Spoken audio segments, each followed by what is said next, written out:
Assalamualaikum warahmatullahi wabarakatuh. Perkenalkan, nama saya Asyifah Mutiara Bakri dengan NIM 2022 kelas Ekonomi Syariah B. Video ini saya buat untuk memenuhi tugas akhir mata kuliah Manajemen Investasi dan Pasar Modal Syariah. Dan di video ini saya akan mempresentasikan secara ringkas pembahasan makalah dari kelompok pertama hingga kelompok terakhir. Langsung saja di pembahasan yang pertama, yaitu Manajemen Investasi Syariah dan Rencana Investasi Syariah. Definisi dan prinsip. Investasi syariah adalah penanaman modal berdasarkan prinsip Islam, bebas riba, gharar, maisir, yang bertujuan untuk keuntungan finansial dan keberkahan. Ini menekankan keadilan, transparansi, dan investasi pada sektor real yang halal. Jenis investasi syariah meliputi sukuk atau obligasi syariah, saham syariah, reksadana syariah, deposito syariah, properti, dan emas.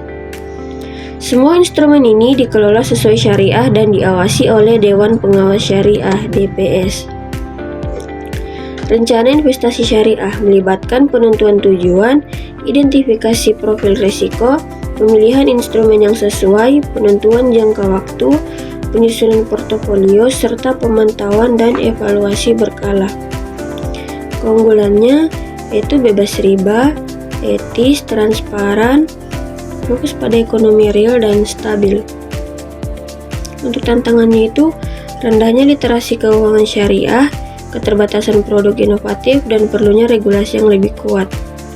Selanjutnya itu pembahasan mengenai investasi pada perbankan syariah. Perbankan syariah menawarkan berbagai instrumen seperti deposito syariah atau mudharabah, sukuk, reksadana syariah, saham syariah, musyarakah, mudharabah, atau kemitraan keuangan, wakaf produktif, dan pembiayaan syariah untuk bisnis, ijarah, dan istisna. Mekanismenya berlandaskan prinsip syariah dan menerapkan sistem bagi hasil, profit and loss sharing.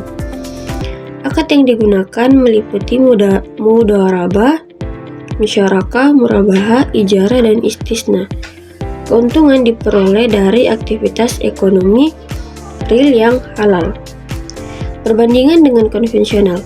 Perbankan syariah berbeda dari konvensional karena tidak menggunakan bunga, berfokus pada bagi hasil, diawasi DSN MUI, dan hanya berinvestasi pada sektor halal. Keuntungan bebas riba, transparan, adil, aman, diawasi DSN MUI. Menghindari spekulasi, berdampak positif bagi perekonomian umat, dan memiliki variasi produk.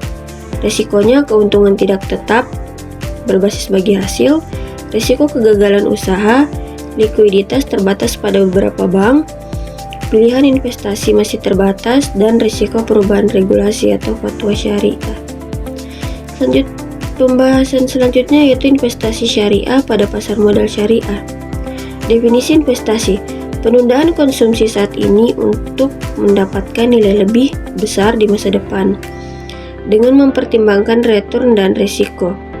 Investasi dalam perspektif Islam sangat dianjurkan sebagai bagian dari persiapan masa depan dunia dan akhirat. Harus memberikan manfaat bagi banyak pihak dan terhindar dari riba, gharar, maisir, serta unsur haram atau syubhat. Etika investasi syariah melibatkan sikap dan prinsip moral dalam bertransaksi, memastikan bisnis sejalan dengan kaidah moral Islam, dan melakukan screening untuk menghindari industri yang tidak etis. Perbedaan pasar modal konvensional dan syariah. Pasar modal syariah melakukan screening tambahan untuk memastikan saham dan transaksi sesuai prinsip syariah, misalnya Jakarta Islamic Index atau JII, sehingga lebih tahan terhadap krisis. Isu syariah menghindari spekulasi yang menimbulkan ketidakpastian dan kerugian besar, serta memastikan investasi berbasis aset real dan produktif. Fungsi dan karakteristik pasar modal syariah. Mempertemukan pihak kelebihan dana dengan pihak yang membutuhkan dana jangka panjang, memungkinkan partisipasi masyarakat dalam bisnis, dan meningkatkan modal perusahaan untuk pengembangan. Saham harus diperjualbelikan di bursa syariah, ada standar akuntansi syariah, dan harga saham tertinggi ditetapkan. Selanjutnya yaitu investasi pada saham, reksadana, dan obligasi syariah atau sukuk. Saham syariah karakteristiknya yaitu bukti penyertaan modal pada perusahaan yang kegiatan usahanya tidak bertentangan dengan prinsip syariah, misalnya tidak berjudi, riba, atau memproduksi barang haram. Keuntungannya bertanggung jawab sosial, diversifikasi portofolio, stabilitas jangka panjang, pembagian keuntungan adil. Risiko pasar atau fluktuasi harga, likuiditas, dan kemungkinan delisting dari daftar efek syariah. Reksadana syariah karakteristiknya dana yang dikelola manajer investasi ke dalam portofolio syariah, diawasi DSN MUI. Ada reksadana pasar uang, pendapatan tetap, saham, dan campuran syariah. Keuntungannya diversifikasi, pengelolaan profesional, transparansi. Risikonya berkurangnya nilai unit penyertaan, likuiditas, wan prestasi, dan risiko politik atau ekonomi. Obligasi syariah atau sukuk. Karakteristik surat berharga jangka panjang berbasis prinsip syariah. Mewajibkan penerbit membayar bagi hasil atau margin atau fee, bukan bunga. Harus memiliki underlying aset. Keuntungannya imbal hasil stabil, jaminan hukum, kepatuhan syariah. Untuk risikonya, risiko pasar sekunder, risiko pembayaran, ketergantungan pada aset dasar. Prinsip syariah ditetapkan melalui larangan unsur haram, riba, gharar, maisir. Kriteria seleksi ketat, prinsip bagi hasil, dan pengawasan oleh OJK serta DSN. Faktor yang mempengaruhi investor yaitu literasi keuangan, motivasi investasi intrinsik maupun ekstrinsik, persepsi risiko, religiusitas, return, atribut syariah, pengaruh sosial media, dan modal awal.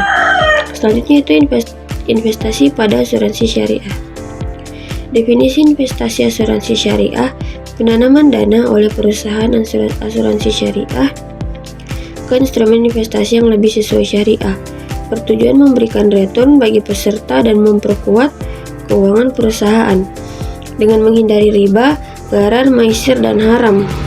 Dasar hukumnya itu Quran Surah Al-Maidah ayat 2, Quran Surah Yusuf ayat 46-49, dan hadis tentang akilah, anjuran menghilangkan kesulitan, serta fatwa DSN MUI dan peraturan pemerintah di Indonesia. Perbedaan konvensional dan syariah. Asuransi syariah berakat tolong-menolong, tabarruk, premi milik peserta, investasi sesuai syariah, bagi hasil, klaim dari rekening tabarruk, ada dewan pengawas syariah, dan tidak ada dana hangus. Mekanisme investasi menggunakan akad tabarruk atau sosial tolong-menolong, tijarah komersial seperti mudarabah, musyarakah, pengelola juga menyertakan modal, dan wakalah bil ujrah, pemberian kuasa dengan fee. Dana peserta dan dana perusahaan dipisahkan dan diinvestasikan secara syariah. Produk dan jasanya itu asuransi syariah keluarga atau jiwa, dan asuransi umum syariah harta benda. Dengan berbagai jenis produk seperti hedge fund, asuransi pendidikan, kendaraan bermotor, dan lain-lain. Manfaatnya itu perlindungan finansial sesuai prinsip Islam, saling tolong-menolong, keamanan finansial. Tantangannya rendahnya pemahaman masyarakat, keterbatasan akses, literasi keuangan, dan persaingan dengan asuransi konvensional. Selanjutnya itu zakat dan sedekah sebagai instrumen investasi publik. Potensi ekonomi. Indonesia memiliki potensi zakat nasional sekitar 327 triliun per tahun. namun realisasi masih rendah. Potensi sedekah juga besar, terutama digital. Keduanya dapat menstimulus ekonomi mikro dan informal. Konsep dan dasar hukum zakat wajib untuk 8 golongan mustahik dan sedekah sukarela kapan saja kepada siapa saja. Diatur oleh Undang-Undang Nomor 23 Tahun 2011 dan diawasi Baznas atau Laz. Peran sebagai investasi publik. Zakat dan sedekah dapat menjadi investasi publik yang menciptakan manfaat ekonomi jangka panjang. Pembiayaan infrastruktur sosial, membangun sekolah, klinik, rumah bagi fakir miskin, pemberdayaan ekonomi, memberikan pelatihan, permodalan dan pendampingan usaha mikro agar mustahik mandiri. Penanggulangan kemiskinan struktural, mengatasi akar kemiskinan melalui pendidikan, pelatihan, dan akses sumber daya. Pelengkap anggaran pemerintah atau fiscal complement, membantu mengurangi beban belanja sosial pemerintah. Model implementasi produktif, dana bergulir, inkubasi bisnis, kemitraan dengan BUMDes atau UMKM, dan wakaf lingket zakat. Tantangannya itu rendahnya literasi keuangan syariah tentang fungsi produktif zakat, kurangnya regulasi dan integrasi kebijakan, keterbatasan kapabilitas lembaga amil zakat, dan keterbatasan skala program.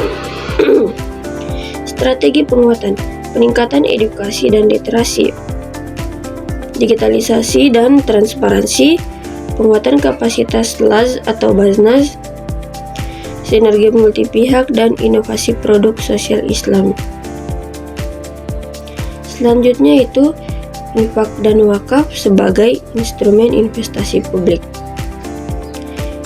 Infak dan wakaf sebagai instrumen investasi publik. Definisi infak, pengeluaran harta di jalan Allah yang bersifat fleksibel tanpa batasan jumlah atau sasaran tertentu, bertujuan untuk solidaritas sosial dan kebaikan umum. Wakaf, menahan harta yang kekal atau tidak habis untuk dimanfaatkan hasilnya demi kebaikan umum atau ibadah, tidak dapat diwariskan, dijual atau dihibahkan. Wakaf bisa berupa aset tetap maupun tunai.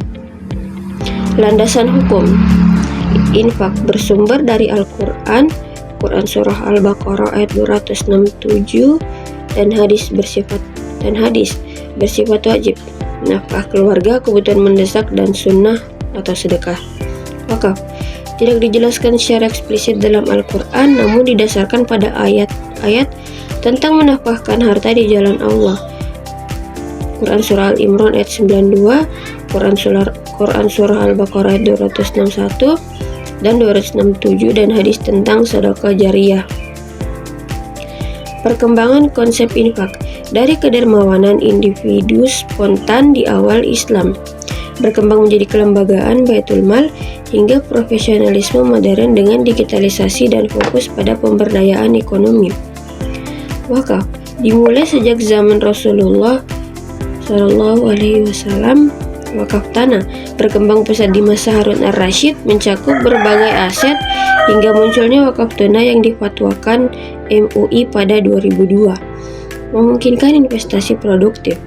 Dalam perspektif ekonomi, infak berfungsi sebagai instrumen pemerataan kesejahteraan, mengurangi ketimpangan, stimulus ekonomi produktif, modal usaha, pendidikan, dan mekanisme stabilisasi sosial. Sedangkan wakaf mengalihkan harta dari konsumsi menjadi modal produktif, menciptakan peluang kerja, meringankan beban ekonomi masyarakat, dan membiayai pelayanan publik, pendidikan, kesehatan, dan infrastruktur. Wakaf tunai dapat diinvestasikan jangka pendek, menengah, dan panjang sebagai instrumen investasi publik. Infak digunakan untuk membangun fasilitas umum seperti sekolah, rumah sakit, dan lain-lain, pengembangan SDM seperti beasiswa, dan mendukung UKM, menciptakan multiplier efek ekonomi dan pemberdayaan masyarakat. Wakaf berpotensi besar sebagai instrumen investasi dunia dan akhirat, melancarkan penyaluran dana dari surplus ke defisit unit dan dapat disalurkan ke proyek investasi yang menguntungkan sambil menjaga keutuhan harta. Harta wakaf juga bebas zakat dan pajak. Kendala maupun tantangan: infak, rendahnya literasi masyarakat tentang potensi infak produktif, lemahnya manajemen dan transparansi lembaga pengelola, serta belum optimalnya pemanfaatan teknologi. Wakaf, permasalahan kompleks dalam pengelolaan wakaf tunai. Rendahnya kepercayaan masyarakat terhadap birokrasi pengelola, kurangnya pemahaman umat terhadap wakaf tunai, dan kebutuhan akan sistem perundang-undangan yang kuat untuk melindungi harta wakaf. Mungkin cukup sekian, kurang dan lebihnya mohon dimaafkan. Assalamualaikum warahmatullahi wabarakatuh.